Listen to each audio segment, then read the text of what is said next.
मी काही कारणास्तव काश्मीरला आली होती. काल पहलगाम जो दहशतवादी हल्ला झाला आहे, त्या हल्ला खूप निंदनीय आहे. आम्ही इथं पाहिलंय की हिंदू लोकांना कोणीही चांगल्या याच्याने पाहत नाही. इथं धर्मवेडे लोक राहतात. जे काही झालंय तिथून मी 50 किलोमीटरच्या अंतरावर होती. धर्म विचारून गोळी मारण्यात आली आहे. आम्ही सुरक्षित आहे, पण मी जनतेला ही विनंती करते की आपणही सावध राहिलं पाहिजे. आपण जे सेक्युलरिझम करतो हिंदू मुस्लिम भाई, पण इथं आम्ही स्वतः आजमावलंय. आम्ही 6 किन्नर इथं अटकलेलो आहे, पण इथं कोणी कोणाचं भाई नाहीये.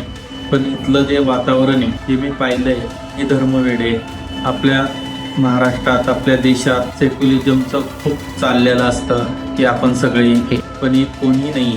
हे फक्त धर्माचे वेडे. याच्याकरता मी म्हणते की आपण सगळे हिंदू एक व्हायला पाहिजे, सनातनी एक व्हायला पाहिजे. आणि मुस्लिम लोकांवर आपण निषेध घातला पाहिजे. त्यांच्याकडून काही फळ फ्रूट काही खरेदी केली नाही पाहिजे. आपणही आपल्या धर्माच्या लोकांकडूनच फळ फ्रूट किराणा खरेदी केला पाहिजे.